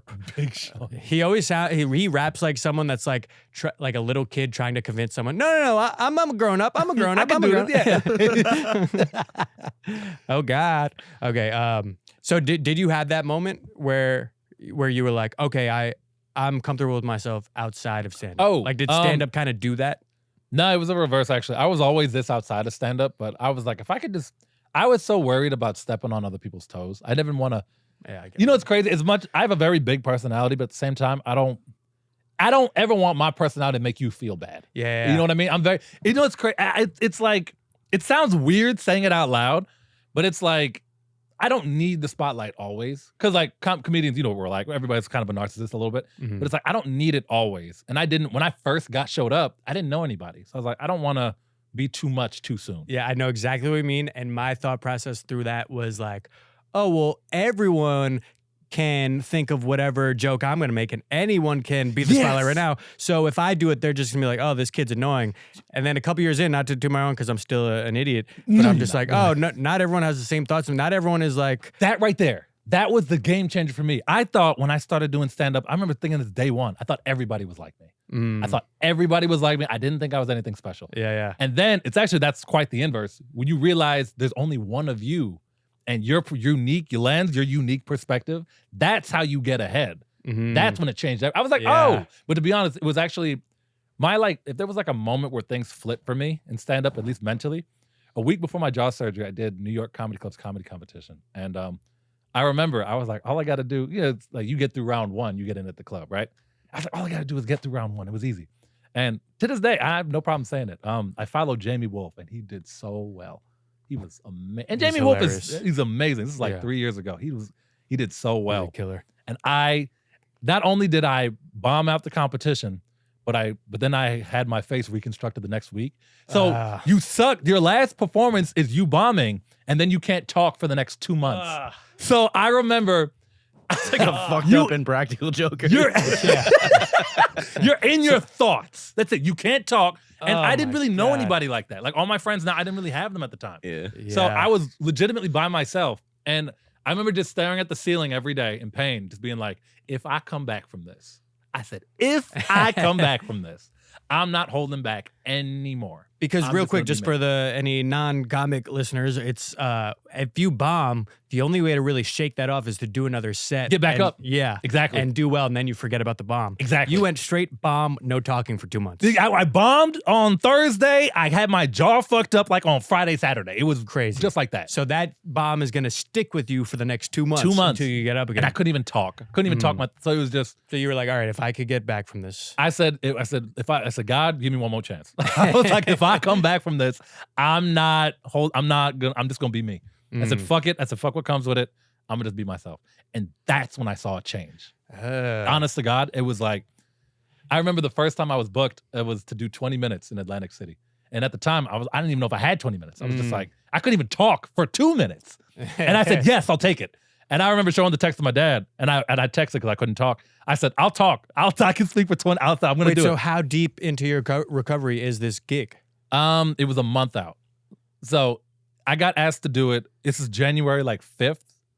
And I got asked to do it in February. It was February 12th I got asked to do it. So it was risky to say yes to. But I needed something. I'll go up there and mumble for 20 minutes. I don't care. So I had a fucked up face when I went out there and I did it. And I did it. Wow. And then it wasn't spectacular. I didn't necessarily bring the house down, but they laughed. And I was just like, okay. I was like, all right, I can still do this. That's crazy. That is nuts, though. I was just like, I'm taking it. I'm like, I don't care. I just need something. But I bet that also kind of fueled your recovery in a way because it's put you under pressure where you're like, okay, I have no choice. I said yes to this thing. It's kind of like if you say yes to a gig and you're like, I don't have material for this. And like comics on the road always talk about like, oh, I just put out a special, but I'm going on the road this day. So it's like, oh, I have a month to get 45 minutes something together. Exactly, yeah. And I really do think that helps. And that probably helps psychologically with a recovery from a surgery as well. I can't speak to the actual health benefits, but all I knew is I was going to be in South Jersey that day, and I'm going to attempt to. I hadn't talked for 10 minutes up until that point, but I did 20 on stage that day. And That is wild. It was fucking nuts. Oh my God. I actually kind of forgot that happened until I brought it up just now, but yeah. Also, there's something to, so your prayer to God, even more like my high school best friend, but you said then I'll be myself. If I get through this, I'll be completely myself. So there's something in the back of your head at that time and the time prior that knew you do have something special, and you knew you're not being your full self. One thing I always I was guilty of for a long time. I always thought I needed somebody else's successes to get to where I wanted to be. Because this is me being 100% serious. I never thought I could do it based off my own talent.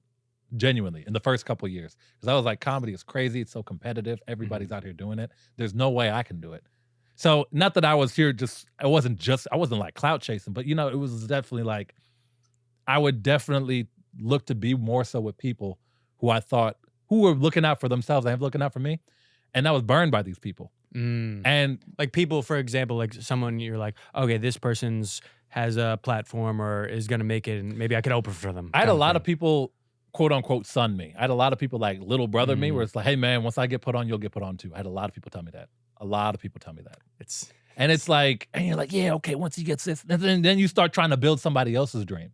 Yeah. And then you realize after the third time, I'm like, okay, this ain't it. Yeah. I said, this ain't it. I said, no. Then it was after, again, getting my face broken in. I was like, said, fuck it. I'm gonna just be me. Yeah. I'm a very slow learner. That's just my thing. I've had a similar experience. I know what you mean. Yeah. And then it's like that. I think that's almost like a necessary thing to realize, like, oh no, I have to bet on myself. That's it. Yeah. I've been holding myself down a little bit and letting others hold me down a little bit. I'm so guilty of that. Yeah. And now I got to just be like, no, screw that. And it's crazy you said that off the top, where you were just like, oh, you're going crazy on social media and everything. That was a byproduct of me saying that, I'm gonna just be me no matter what, I think, and it's every time I bet on myself, I've always won. Even the jaw surgery was betting on myself. Yeah, for sure. I think you almost lost your life. Yeah. And I was like, you know what, if it happens, it happens. But I was like, you know what? I was like, every time I roll that dice on me, it always pays off. Even now. So it's like, I'm never not going to do that.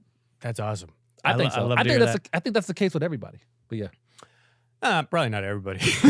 Probably not everybody. Probably a few people that shouldn't bet on themselves. But hey, yeah, always respect it. You might as well. Might as well. I don't know if you're gonna hit red every time at the table. Oh, I've hit red a lot. Don't get me wrong.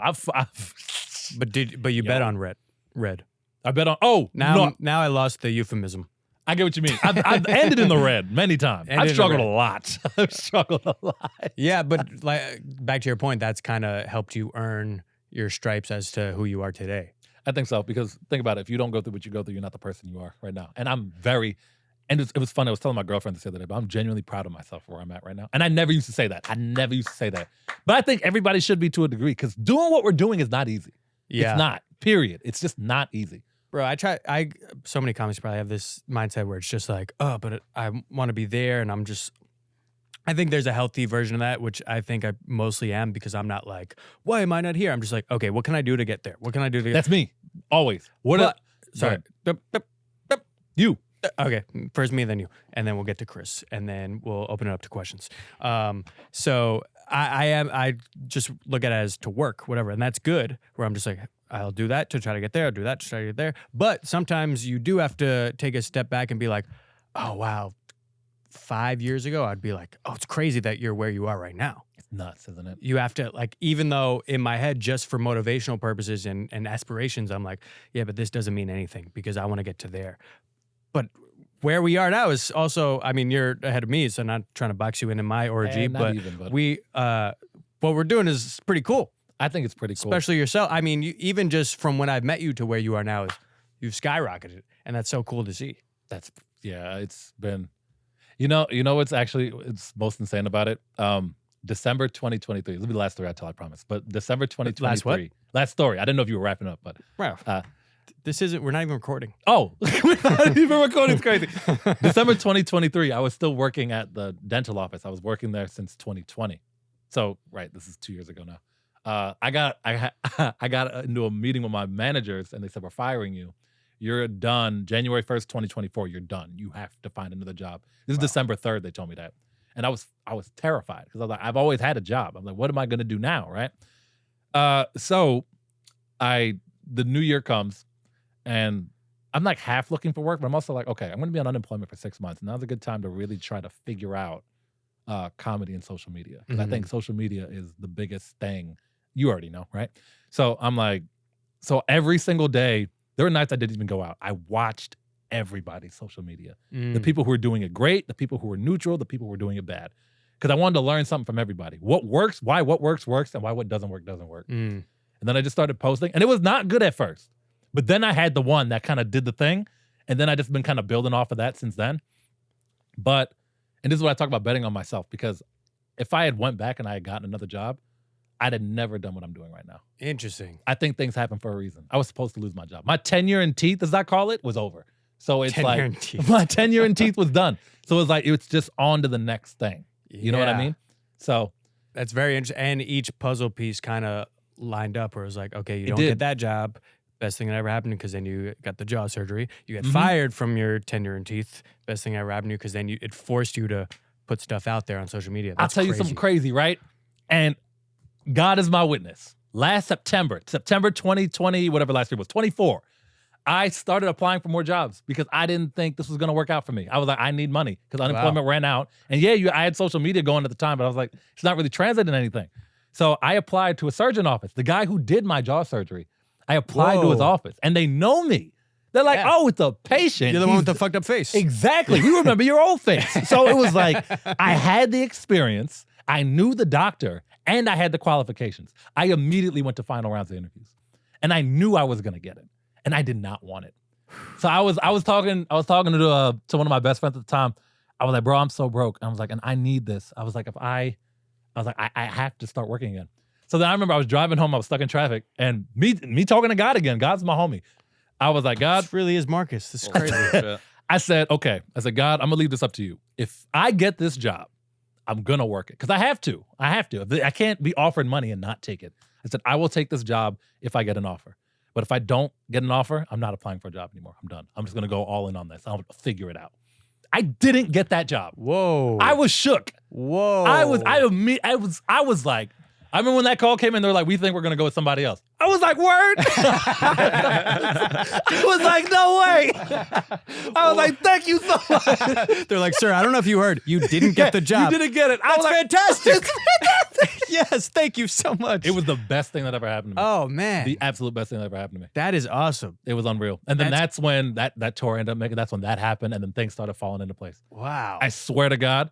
Has it been smooth sailing? No. But I learned that, okay, that was it. I haven't touched a job app since then. I said, this is the thing. I'm gonna make this happen. That's one way or crazy. another. Also so cool that you've gotten kind of more in tune with your intuition or your spirituality or whatever, that this time when the job didn't come, you knew right away that this is the good thing. Because it's like so many times people are like looking for signs, bro. The sign is there. Yeah. I genuinely believe the sign is there. It's not a coincidence that once I removed the negative people from my life, things started going better. Yes. I know that for fact. I can safely say it's not a coincidence. It's not a coincidence that I started making leaps in my career when I started trusting myself. It sounds corny. No, I 100% agree. But it's so true. And I've just kind of recently realized that. I think we all have a moment where we realize it. And you're just like, oh, if I just done this from the start, but you had to go through the bullshit to understand the thing now. And it's like a muscle. Like I said, intuition or spirituality, whatever, it's a muscle. You have to work it. Exactly. And then it's almost like your judgment gets less clouded as you go on. That's why I'm like, that's the best thing about whatever, quote unquote, getting older or whatever. I'm just like, oh yeah, I can see clearly. Yes. Obviously, I'm sure there's way more I'm going to learn, and probably I'll be like, oh, I was such an idiot back then. But like, that's the best part about growing and everything and getting older. It's like, yes, I would never live the way I lived 6 years ago. Not at all. Oh my goodness. It's crazy. Yeah. And wow. you said something interesting too. You were like, imagine if you 5 years ago knew where you were now. Crazy. I started comedy at 22 years old. I said, by the time I'm 30, I have to make this into something or I have to quit. Because I'm like, if I'm going to put 8 honest years into something, I don't need to be rich and famous, but I need to see a trajectory that looks like this is going to work out for me. I'm 30 right now. So it's like, it That's happened. crazy. You know what I mean? So That's it's wild. Like, it's just like that. Damn. So it's like... You should write a book. I intend to. Because you know what? I think everybody... It's so... I like that we're talking about this because I think about this stuff all the time. But it's like, so many people can learn from your story. There are so many people out there who like have a similar upbringing to you. not even me, to you. And they don't believe in themselves. And then they read your story where they're just like, oh, he believed in himself and he did it. I can do it too. Yeah. That's all I'm trying to be. At the end of the day, if somebody could just look at my story and be like, yo, this guy bet on himself every single time, and to some degree he won, then it's worth doing. Yeah. And if we still have the same mindset of how we discussed when you first get into comedy and you're kind of so insecure and assume everyone else has it figured out except for you, you would never think like, you would think like, oh, no one wants to hear my story. Yeah. Well, no one has it like me. No one, but there's like a insecurity you have to get past to even be relatable in that way. I also think whatever it is, and for us it's comedy, but I think for whatever it is you're trying to do out of life, it goes to the person who wants it the most. That's what I think too. Because it's like, on the come up, and I'm still coming up. I want to stress that I really am still coming up. But it's like I like studying everybody, not for any positive or negative reason, but I like to understand why. So it's like when I first started doing open mics in Jersey, there were some people who were there for over 10 years.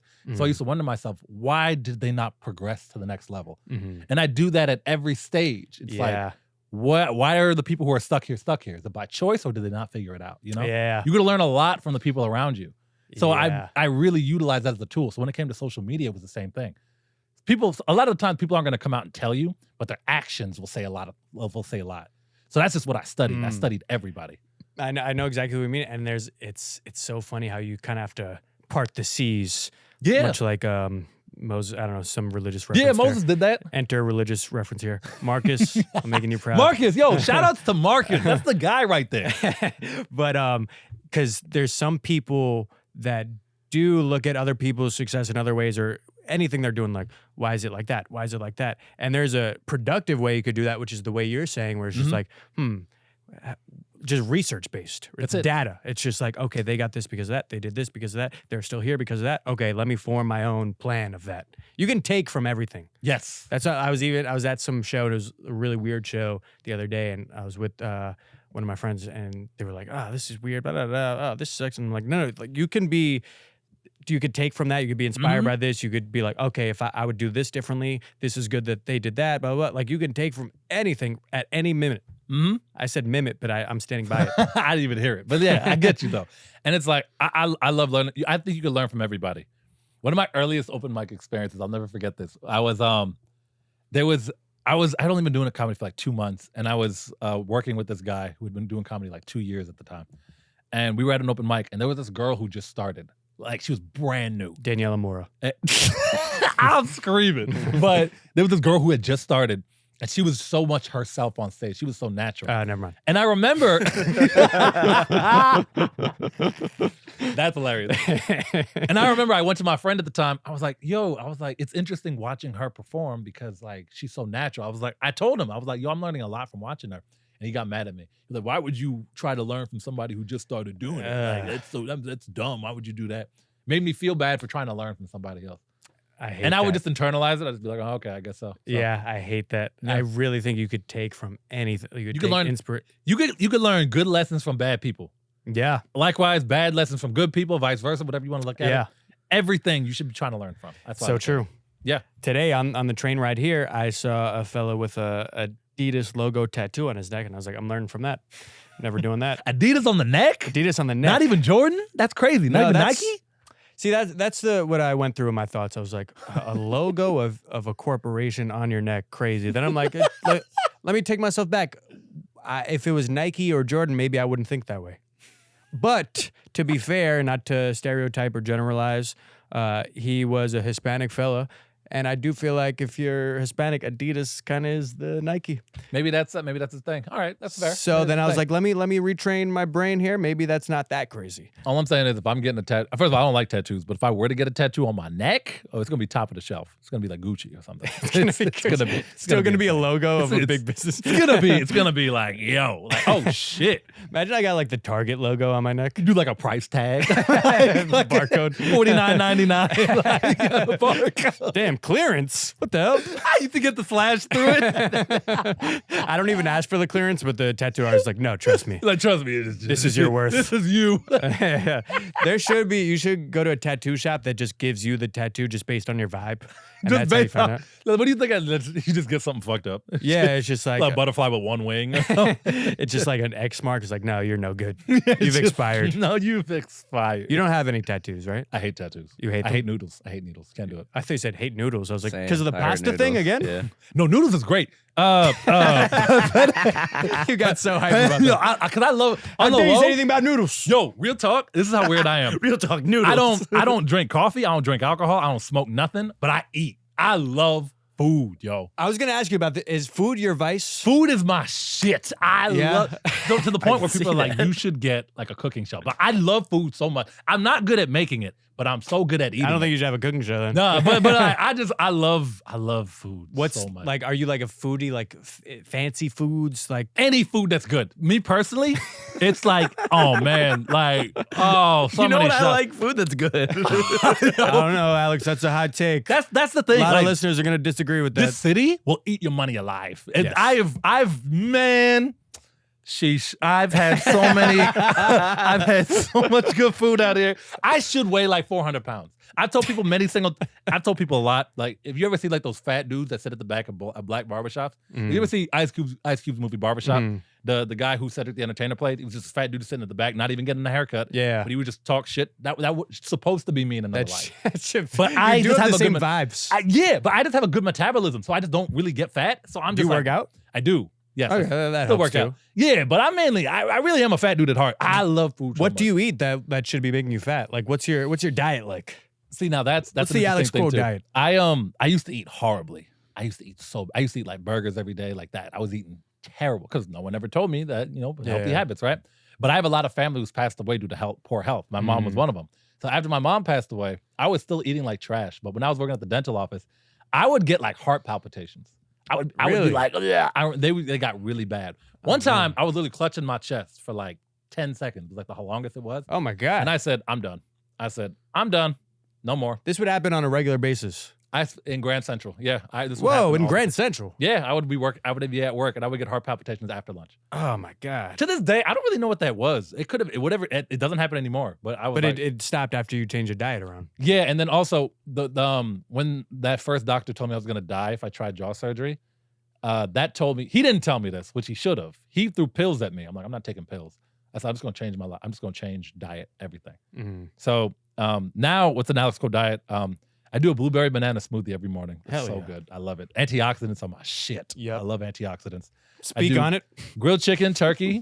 I try to keep away from beef. I'll have the occasional burger every now and then. I'm not perfect. I mean, depending on where it's from, it's not that bad. Honestly, yeah. Like, obviously, if you get a McDonald's burger, yeah, it's shitty. But like, if you go to like a decent place and you get a burger, I cut all that shit. I used to love Wendy's. I cut out McDonald's, Wendy's, Papa. I don't do fried chicken anymore. I cut all that shit out. I do no fast food at all. That's not true. No, but if I do it, well, it There's an depends. upper echelon of I'll fast do food. restaurants.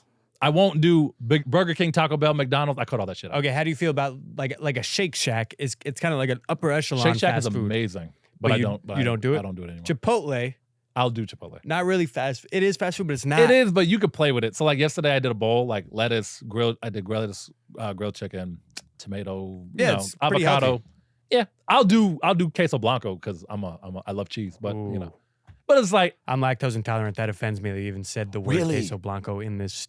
I don't even need ice cream. I can't. Dairy fucks me up. I can't. Oh, do really? ice cream. I do oat milk. Yeah, I do oat milk as well. oat milk is amazing. Bro, I think we became best friends. Yo, today. we This is definitely did. crazy. We You want to hang def- out sometime? I'm down. You're like the only comic I've seen this week, honestly. Sunday, and then I didn't go out yesterday. No, I'm here. The only thing that'll divide us is that I like to drink alcohol and you don't.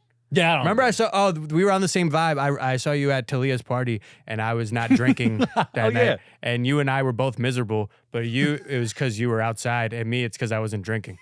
That's the thing. I have such a social oriented personality, but I'm very much to myself. I'm very much just. What is it like? Do you have just a low battery, or is it just you'll be social to people in small groups? When I'm around people, I'll get energy. So like this, I get energy. But when I'm by myself, I get none. I'm a very closeted nerd as well. So it's like I'll play. I love my PlayStation because I grew up on it. It's all I had. So it's like I had PlayStation, but I can always put that down and come out and do comedy and just like light up and be around people and have fun. But when I go back home, I go back. I what do you zone back. play? I like RPGs. So I play like Final Fantasy. I love that. Like You see, I'm a nerd. I know nothing about Metal this Gear stuff. Solid. I'm a nerd. I'm a nerd. You do you yeah. I can love my see that. nerd shit though. I love my nerd shit. Yeah. Although I I've can been see selling that. a lot of it lately because I'm like, you know, because a lot is just collecting dust. But I feel you. Wow, this is trippy for me because I really feel like you are Marcus if he didn't find the Lord. But it sounds bad. But you do have if Marcus had a healthy relationship with Marcus had a we gotta do another podcast with Marcus, the three of us. he would come on, and I do feel like you guys would have a good talk because here's the thing. So he's born again now. He likes to call it saved. I didn't mean to put the quotes. No disrespect. We love you, Marcus. I'm down with the Lord. I salute. Saluting the Lord is great. Yeah, you saluting Jesus. That's Your Honor. That's But so me, him, and my other friend from high school, we would try to meet up like once a year after high school. And this is my friend Jawan. He was on his like media studies, like wants to be in journalism or whatever. So he would just ask Marcus all these questions about the Bible and try to like catch him, try to be like, so you're telling me if we had a stripper right here, right now, you would just close your eyes? And I'm just like, this is what are we doing? That's a great question. Like, so what are we doing here? And then I would just, this was in my weed smoking days, I would just get high in the bathroom. Like, I can't even deal with these guys. Because it was always led to the same thing where he's like, well, the Lord wouldn't want, this isn't serving the Lord. Why would I be doing so-and-so? And I'm just like, we got to stop. So we haven't hung out in a while, but I do love Marcus. We are going to meet up soon. We still sometimes play basketball. Are you an athlete at all? No, I look like I could have been. The reason why I'm laughing is because I think I have undiagnosed exercise-induced asthma because I can't run to save my life. I hate running. Really? I can't do it. When I was a kid, like it's always funny. Like whenever I used to be first pick gym class until they realized I sucked, and then they would just not pick. They me. were picking you off of profile. They were picking me off a profile. Wait, Literally. is this when you were in the fancy white school? This is well, I only did fancy white school pretty much. Middle school, high school, and college. University. I went That's to was pretty wild. also. So they were like, the one black guy, he's tall, lean, and they pick you. But and he then could they'd be talk like, shit though. That was the thing. But I was not athletic at all. Nope. So what do you do to work out then? I lift weights. I'll run a mile like twice a week. That's pretty good. It's a very slow mile, but But you don't get winded? I do. Oh, I'll go between running and walking. I get Gotcha. winded very fast, but I like to work out. On a good week, I'll work out 5 days and just have 2 days rest, ideally. So It is because like there's times where it's like it's just pure racism where someone's like, well, you got to be an athlete, but you have an athlete's body. that happened to me in high school. In high school, the track coach thought I was going to be like the next prodigy, so he tried to bring me on a track.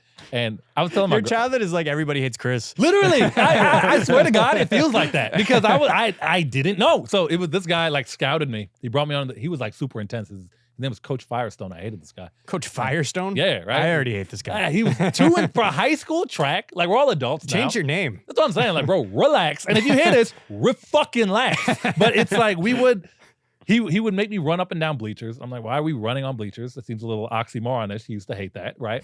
Then the last day I ever did track, he was like, we're gonna have you run with the 7th and 8th graders because you're gonna lead them in their run. But I'm a bad runner. So they all lapped me like twice. These little kids lapped me. And I was exhausted. I said, fuck this, man. I'm out. And you weren't an athlete, so you didn't have that competitive mindset where you're like, I don't care if they lap me. You know? Yeah, when it comes to this, like I didn't give a fuck. I don't care. Like if it's something I care about, like I love comedy, so it's like, all right, I'm gonna be on top of myself for that. Yeah. But for running, I'm like, gives what are a we shit? running from? Yeah. Like chase me with something. Like yo, it's, On Grove Street, we run from people. yeah. I was like, I don't run for fun. I run from something. Like it's a different thing. It So is. I was just like, no, I didn't want to do it. We do something on here called guilty conscious because I'm a very guilty, so I'm Irish Catholic. Do you have something that's on your conscience right now that you feel guilty about? Something on my conscience I feel guilty about. I don't think so. Do I? I'll start. Go ahead. Maybe I do. And I don't think I can't think. I had a show last week. Good pals of mine, not good, but like friends of mine that ran it, and it was a terrible show. And it was mostly like their friends from work, and it was a terrible set. I don't want to call this show terrible. I'm already feeling guilty about how I started this. It was a fine show, but I didn't do great. A couple other people didn't do great, and it was not set up for comedy. It felt like a happy hour, like corporate event. So, and then one of the guys was coming back because he was running late. He wasn't going to make the spot on the show, and it just ended, and I was running out, and he was like, oh, did I miss it? And he was coming from another spot, and he was drenched in rain, and he was like, beating himself up. Thursday, Yeah, he was beating himself up because he missed a spot. And I go, bro, don't worry about it. You didn't miss anything. And then right when I left, I was like, that's fucked up. They had me on the show. I shouldn't be saying he didn't miss anything. They put the thing together. So I feel a little guilty about that. Wow. Your turn. I'll be genuine. I don't put that much thought into things like that. That's crazy. great. I genuinely like the thought bubble doesn't really go that deep for me. Like it's just I'll hit like level 1 level of thought. And Level 1. Yeah, I don't think about. Someone told me that the other day. Like, you don't really. I'm like, no, I don't really think about things that deep. That's great. Yeah, Like, it's in terms of social interactions, you don't overthink. Yeah, like like say if like I came here, the show didn't go great, and this pod just went awful. I'm like, all right, I just go back home, and I would be out of my mind like the next 30 minutes later. Yeah, but I get that. But like, I don't know. I say a lot of shit either for a joke or just to like Guilty conscience. I don't know. I gotta have. I don't.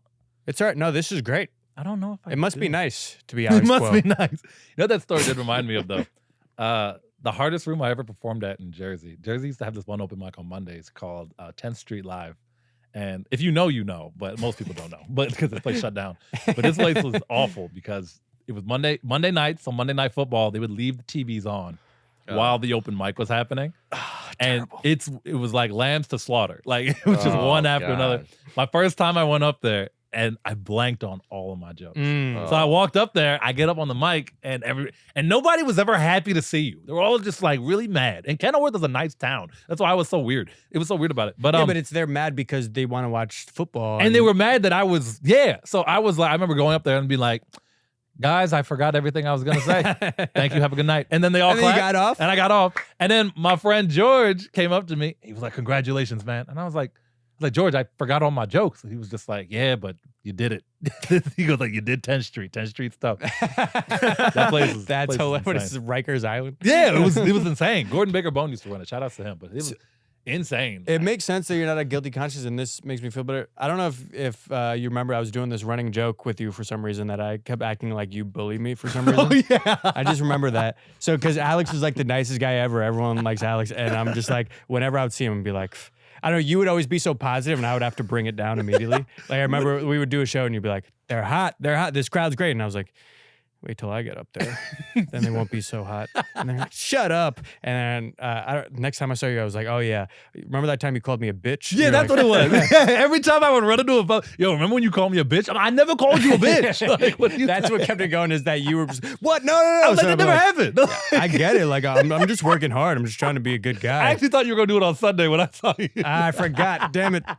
I'll bring it back. And then when you posted your tour dates, I'm like, hell yeah, it's dope. Yeah, you But did. I still remember that time you shoved me in that locker or some shit like that. You called me a bitch ass.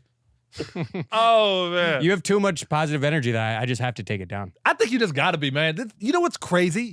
It's so, I'll never understand how an art form in an industry that's based off of making other people enjoy themselves can be filled with so many miserable people. I'm like, I'm always so confused. I'm like, guys, isn't the point to make sure that everybody has fun? Why are we all hating each other? It is true that most comics are miserable, and I could sometimes lean that. Nah, not really. I'm actually you're not miserable. I'm a perfect human being. I'm a actually. perfect human being. It's Thank great. you guys. No, but you know what grinds my gears is that when you see comics that don't want to joke around. That's crazy. And there's a lot of that. There's a lot of comics that are not having fun off stage at all, and if you try, they get very serious. They just shut down, and it's just like, all right. I'm like, well, what do you mean by that? What do you mean? I'm like, I'm It's joking like you're trying to around. get political statements out of me. Like, no. I just wanted to just see how you were. Like, that's all it was. I just want to see how you were doing. Like, so many political statements. it's I'm like, insane. let's just tell dick jokes. That's it. And it's like, you know what? And if it goes great, great. And if it doesn't go great, that's great too. But it's at the end of the day, it's like, can't we just have fun? Like, Yeah. I just want to have fun. Now I hear that Eddie Murphy coming up. That's what people say when I do that. Okay, we do first impressions on here. We do nice. an impression for the first time, or you could do the impression of an impression. Can you do Donkey from Shrek giving a political? Can you do Donkey from Shrek as Donald Trump? So Donald Trump's from words, Shrek? but from Eddie Murphy. What's something Trump would say? Okay. All right. I got it. But let me think. Okay, we'll cut this part out. We'll cut this part out. But it's just not. I've never put the two together. So you have the left side of my brain, the right side of my brain. Hey, you did come this. together. That's Trump. Yeah. It's just. I don't know. Give me something Trump would say. I'll say it. We're looking into it very closely. We're looking into it very closely. The mainstream media, Sleepy Joe Biden. Okay. Then it'd be like. The mainstream media Sleepy Joe Biden. Like something like that. I used to practice, for the joke that I have, I practice with a bunch of Donkey from Shrek lines. So I used to be like, oh, this is lovely. Like I would do that. And it's, man, I had my mouth open and everything. Like, I would do all of these. That could be Trump too. Can you say grab him by the pussy as Eddie Murphy? Grab him by the pussy. Like that. Oh my God. That was great. Was that actually good? That was good. Wait, really? I love that. Can I tell you how this actually came about? I know I'm like holding y'all time up, but Bro, this is why we're here. This is true. I would do the voice just to make my girl laugh. Like that was it. I didn't do it to like, I really don't think of myself as an impressionist. I really don't. And it was like, I would just do it. She'd be like, yo, this is so funny. You should put it on stage. Is what she said this all last year. You should put it on stage. I said, no. I ignored it for 3 months. And then I stopped talking to her for 3 months. Yeah, I was like, I ain't doing it. And then I had a joke about refrigerators I was writing at the time, right? Which bombed for months, but it's good now. But I had a joke about refrigerators I was trying to get down, and I couldn't get it. So that show that we did on Sunday, I was doing it last year. And I told the refrigerator joke and it bombed. And it just, nothing happened. And I got so mad. And before, and I was like, and then I told the crowd, I was like, my girl told me not to tell this fridge shit. This is me talking to the crowd. I said, my girl said, don't tell this fridge shit. You guys weren't going to like it. And I was like, damn, she ruins everything. And then that's when I got in the viral joke of mine. It was literally her idea. She told me to do it. So the nickname one? Yeah, that one came from her. Oh, so wow. then that's when I told that in that moment. And then I did the Donkey from Shrek thing and everybody loved it. That's hilarious. So it's like every time I see her now, I'm like, technically this is because of you. So does that make it sweet or make you annoyed? You're like, fuck, I didn't even think of that. No, I like it though, because it's almost like you got somebody who compliments you, because she'll notice the things that I don't notice. Because like I even did Obama for her the other day, which I don't think I do Obama well at all. Okay, can we hear Obama? Give him an Obama one. I feel like every one of these bits should just be this person as Trump.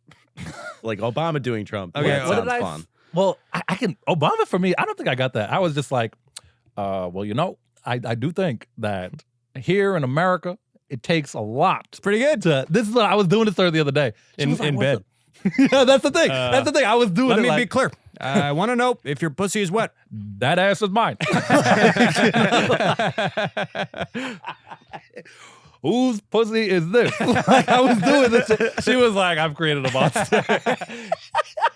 The American people, must call me daddy. The American people must call me daddy. That's Daddy Obama. Sasha, Emilia, they also call me daddy, but different way. In a different way, they also call me daddy. So I was just playing around with it. I'm working on this one called Jawan Mulaney. Go ahead. Wait, I like this. I didn't know you did impressions too. This is good. I'm the same way. I don't do them Yeah. on stage. And then my sister, who I guess is my version of a girlfriend, we sleep in separate beds now, but I'm crying. So things aren't going well. yeah, Some things aren't going well. I'm in the doghouse. She'll be like, "Oh, you should do that impression," or like one of my other friends will be like, "Oh, you do impressions, but you never do them on stage." I'm like, "Yeah, I don't want to do it. This is separate." Yeah. They're same like, way. I'm like, "This is for the car, man." Yeah, it's like I'll think I'm good at one. Like I've been trying to. I think Steve Harvey is so fun. I think Steve Harvey. I is love fun. Steve Harvey. I can't do it though. I try. I genuinely can't. I think Godfrey's and Steve Harvey is amazing. Can we hear an attempt? Oh, Because even like, so Keenan Thompson does Steve Harvey on SNL, and Keenan is one of those guys where it's like his impressions usually aren't like spot on, but they're like close enough, but they're just so fun. So maybe I take back what I said about how you have to be the impressionist guy. Maybe. I think if it's fun, it doesn't matter. I enjoy Steve Harvey and Charles Barkley are two I just enjoy doing for me. But like Steve Harvey, it's like, see now I'm on the spot, so now I'm scared. It's all right. No one's listening. It's fine. He said no one's listening. It's Fine. fine. That's why Daniela didn't want to do it, because no one's listening. Steve Harvey, so he has this one line in Family Feud where he's like, he say a coupon. So I used to be like he say coupon. Like, it's not good, but I like it. I enjoy it. I very much enjoy it. Bro, Steve, why is everything on Family Feud so damn dirty? It's incredible. I think the show has like just transitioned that. What is family about the feuds? There's nothing family about these feuds anymore. This is just so an old man Steve Harvey could still get his kicks. Yo, you know what to say? This is what I do. Show me some titties. This is when I knew the show got bad. Literally, the question Steve asked to do was, what's something What's the last thing you put your finger in? And this guy goes on stage, my wife, Steve. I'm like, bro, it is 6 p.m. on a Wednesday. You're on the Game Show Network. Yeah, the game show. This is not Comedy Central or MTV. Like, bro. But I think that's what saved the show. I think the show would have been canceled if. Also, man. he's so good at that, He's amazing. 10 out of 10. bro. And he probably gets in there and he just knocks out like 7 episodes. Imagine the checks he gets from that show, too. man. Oh, my God. The residuals, man. Show me the top 1%. I don't know if I would. Nah. Could you host a game show? Could I, like, as in, like, Something do you mean- want to do? It's not on my vision board. Me neither, But, yeah. But if given the opportunity. well, I think a lot of those guys, they've already accomplished so much, and then now it's more of a lifestyle thing where they're like, I could have a consistent job, consistent check, and still do what I want to do. It's like So- a side quest, yeah. Yeah, it's kind of a side quest, and when you're at that level, you know the check is gonna be really good. Yeah. Right? I mean, right now I would fucking do anything. I'm broke. Yeah. I'm in credit card debt. I live with my mom. I will host a game show at Grand Central. I'll host the homeless game show where I'll see who can fucking hop over the turnstile the fastest. That's the game show I'll host. I'll host the Voice, but it's in Times Square and it's just random people singing. By the way, we are so spoiled as New Yorkers where we get such talented people performing on our commute. And then That's real. I see someone recording them and I'm just like, what a stupid tourist. I'm like, Yo. no, live in Literally. enjoy this. There was great. a dude playing the trumpet on the way over here. They're great. I literally stopped to pay attention. I said, that is the best trumpet playing I've heard live. I was wondering why you're taking so long. No, I'm just kidding. We had Daniela Mora up here anyway. It's fine. It's fine. You know Okay. something I will say though, on just as a quick aside to what you said, you may be broke living with your mom right now, but you're going to be very successful. I can already. Oh, tell. that's very I nice of you to genuinely, say. I've always thought that. Always in the time that I've known you, because I wouldn't. Oh, thank you. You I read, hope so, because he's got a fucking tab. Let me tell you. I owe him a lot of money. I think I like I told you, I watch how everybody moves, and I watch how you move too, and I think you do. I think you do a lot Oh, correctly. thank you I so much. You genuinely read believe that script really well, bro. Yeah, we can hold it up again. I can reread it if you want. And he has a big dick. I guess you did get the email. No, thank you. I really appreciate that, bro. And it's true. likewise. And I feel like it's cool to see your growth already where it's like, pause, hey, yo. But I hear you. I meant like his penis. Yeah. It's fine. That's actually what he meant. Actually, Yeah, I meant like This his is growth. the dick segment of the show. the dick. Why do you segment guys of have to the be show. weird? I just meant like when he gets erect. Get your rulers, You boys. grow when you do you not grow when you get an erection? No. God. I didn't want to talk about it here. Sorry. We gotta bring it up on the pod. No, but I seriously like your girth is insane. Yo.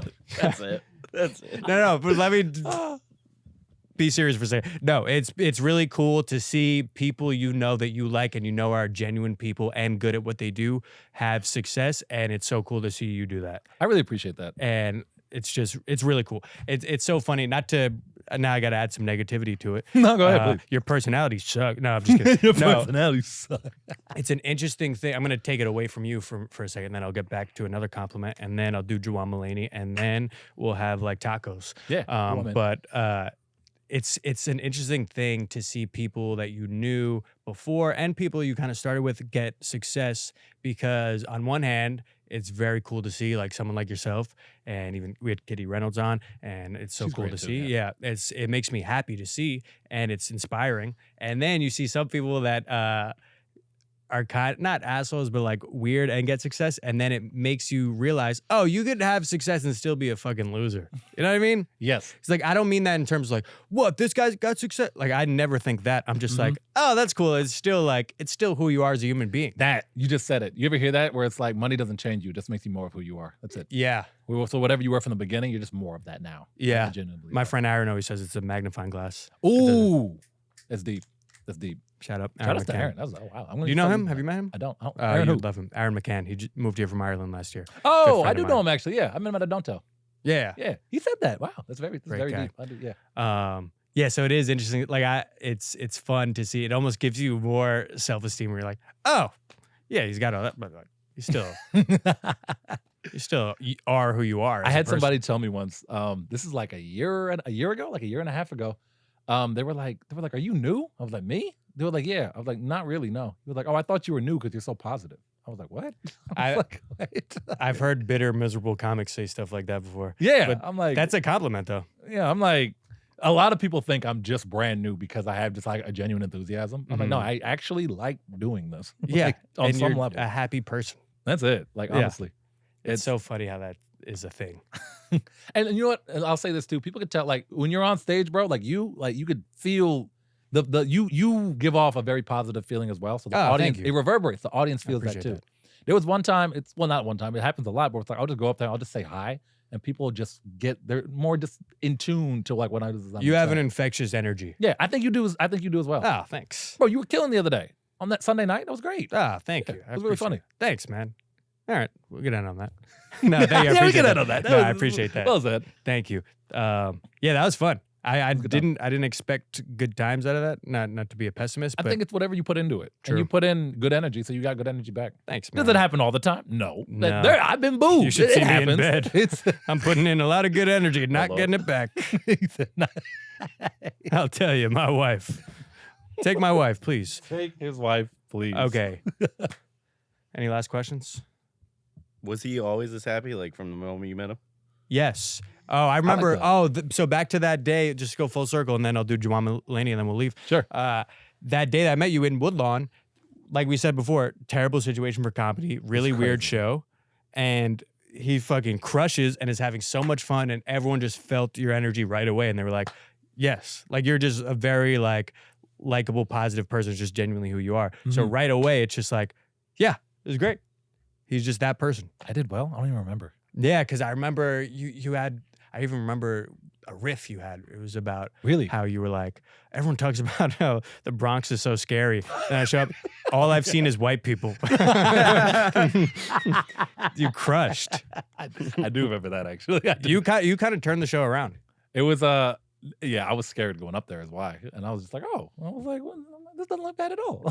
No, but you're one of those people, you just have you have funny oozing out of you, I appreciate that. mostly from your jaw. Mostly from your No, jaw. I'm just kidding. I love No, thank you so much for coming, man. No, man, thanks. Wait, Juwan Mulaney. I'll take one more dap, and then we'll do Juwan Mulaney, and then we'll go kill Daniela Mora. And then she's really become the villain of the show. and She's I love it. become the villain of the show. Daniela Mora and Italians. That's who. Okay, I don't know why. Juwan Mulaney is a character I want to work on, where it's John Mulaney's twin brother that grew up in the hood. Oh, okay. So he still. This is all I have so far. Hi, I'm Juwan Mulaney. Today we're gonna talk about Nas. That's it. Dude, you do impressions. You actually do more than I do. You're better than I am. They're not. They're just like. They're just for the I like car. how we feel the same way about impressions. It's actually really funny. Yeah, but I also think, like deep down, I probably want to do them, but it's another stage of vulnerability. Let me get real here for a second. So going on stage and being kind of like a version of yourself, for me, that's kind of fine. Mm-hmm. But going on stage and being like, here's this character thing I've been working on, or even just posting it online, that's more intimidating to me. I think it's very intimidating because if it sucks, the internet will let you know. Yeah, but some people feel the opposite. Some people are like, oh, you guys are going up there and being yourself. Like, that's intimidating. If people don't like you, they don't like you. I guess I never really thought of stand up like that. Yeah, I always get weird. I always get weirded out when people are like, "Oh my god, you're so brave to go up there." I'm like, I didn't fight in Afghanistan. I just went up there and I talked some shit. Also, that's it. not what you want to hear coming off stage. Yeah, You never want to hear like so brave. You are so brave. A lot of people said it during the pandemic. I remember we were doing the park shows. They're like, you're so brave coming out here. I'm like, oh, actually, I just took the train, but thanks. Yeah, I'm not clocking in at the ER. Yeah, like I'm not at the hospital right now where shit's really going down. I was like, you know. I'm But, not a fat chick wearing a bikini. We'll take that one out. I didn't want to take that, but I also didn't want to be known as like the character voice guy. Yeah. Because if you get locked into that, then it's like people only see you as that. And I've been super Yeah. careful because me sounding like Eddie Murphy, that did go viral. But I was like, I made it clear, like, okay, that's one joke, but I talk about all this other stuff too. Yeah, but So on the it's like- flip side, that's pretty cool that you could have this thing that does well and you're good at, and then now you have this whole other repertoire. I guess so. It's so cool. I enjoy it. I also like watching Shrek and just there was one time it was me and my girl were watching Shrek, and as Donkey was talking, I was talking. We were like going back and forth. She'd be like, "This is fucking too much going on." I mean, it's better that she was annoyed by that. If she was too into that, I'd be like, oh, this is Yeah, kind I'd of be weird. like, yeah, it's a little weird. A little weird. Does she dress up as Shrek? You know what's funny? I get comments on that joke all the time. And the one comment I get more than anything is, "Did you say the waffles line? Did you say the waffles line?" And truth be told, no, I can't do the waffles line. Yes, you can. Nah, it's. And in the morning, I'm making waffles. Like, nah, I can't. Yes. I think you did it, man. That was You it? just did it. Yeah, you did it. Oh, I didn't think that was very good, actually. Yes. Oh. But if you use that in bed, then it's in the morning, we making blue waffles. We can stand up late. Swap manly story. Yeah, we do the whole thing. That's great. I also like that one line where he goes, you definitely need some Tic Tacs or something because your breath stinks. Like, Bro, dude, that movie is classic. I love it. That- I didn't realize so many people loved it though. He should have won an Oscar for that. I like Great. my favorite comment, and then I'm done. But I got this one like last week. Somebody was like, I was watching this joke, and my 5-year-old heard it. She was like, "Mommy, are you watching Shrek?" I was That's amazing. I was like, God damn. That's I great. was Even like- that sounded like Eddie Murphy. I was like, God damn. Did it really? Yeah. That's hilarious. I hope to meet. He's my idol. Like top 3 for me. He's one of them. So it's like I really hope I meet him one of these. Okay, before we wrap up, give me your other two. Ooh, Martin Lawrence. White guy, please. White guy, please. White guy, please. White Nah. it's Richard Pryor. Pryor, All right. Eddie Murphy. Lighter than the other two. No, I'm just kidding. I gotta give it to Pryor. I've always loved Eddie. I gotta give it to Martin because when I was working at the gym, 4:00 in the morning, I would just watch Def Comedy Jam. I was streaming on my phone. Martin is so good. Yeah. I get booked to host a lot because of that energy you were talking about, but it's like a lot of what I do hosting came from Martin. Imagine hosting that gig, because that could have been tough. And then someone bombs, you got to come back out, and that crowd is like, Yeah, that crowd's gonna let you know, bro. Yeah. And Martin would rip everything. And I feel like he's so underrated, but Martin, I agree. I'd take so much from like watching. I used to watch a lot of Martin. Yeah. He is underrated because, like you said, killer stand-up, classic TV show. The characters he played. Oh my god. Played different characters, and classic movie franchise, Bad Boys. Yeah, He is He had the package. a legend. that's everything. Huh. Such a legend. And he's so chill now. Like whenever he shows up, he's just so like calm, cool, collected. But Yeah, he doesn't get, obviously Eddie Murphy is just on another stratosphere Eddie because he Murphy's was on a just the different biggest star ever. But like, yeah, Martin doesn't really get his due, I feel like. I don't know why. I really don't know why. But at the end of the day, though, he's It's because he Man. was toxic to Gina. no maybe yeah, No, to that Pam. To Pam, he I was watch toxic. no, it was Gina. No, you're but right. he always kicked Pam out. But in actual in real life, him and Pam were best friends. Oh, really? Yeah, it was Gina was the problem. Oh, really? Yeah. Oh, shit. I like watching the documentaries on it. Gina and him had There's the a Martin falling out. documentary? No, but like the YouTube documentaries, people always like to put their I theories got you. together. Damn. Yeah. Damn, Gina. It's insane. All right. Well, thank you so much. Shout out your socials. At Alex Quow on everything. That's QUOW. I also have my own pod coming out soon. Not yet, but Yes. it's coming out soon. At Fringe, I almost said Cringe Podcast. Yeah, can I shout out here as well? This is awesome, man. hell For yeah. real. Fringe podcast. This is awesome. Fringe. Fringe. Yeah. Fringe with an F. You say cringe? That's Yeah, crazy. That's crazy. crazy, That's Chris gonna kill you. I don't know, that whole episode, it just went missing. Like, that's crazy. It was just too cringe. Oh, This is awesome. I love this. Thanks so much for coming. It's always fun running into you. It's always fun seeing you. Thank Dude, you for coming here and doing I'd love to this. have you on mine as well once it's an actual show running. Like Hell I would yeah. love to have you on. But yeah, no, this is so much fucking fun. Just don't, as long as Daniela's not there, I'll do it. Long as- you know what's funny? That's the longest I've ever talked to Daniela. I'm so sorry In to that cause 5 minutes you were. I was thinking about something like I don't think we've ever had a real conversation. And I'm so jealous that that's the most you've ever spoken to. Thank you so much. Alex Quow, if you don't mind. Woo. Yo, I love y'all for real. Seriously. Yeah, thank you so much for doing this. Always a pleasure. You guys are great. Sign me up. I want to shoot here. Hell yeah.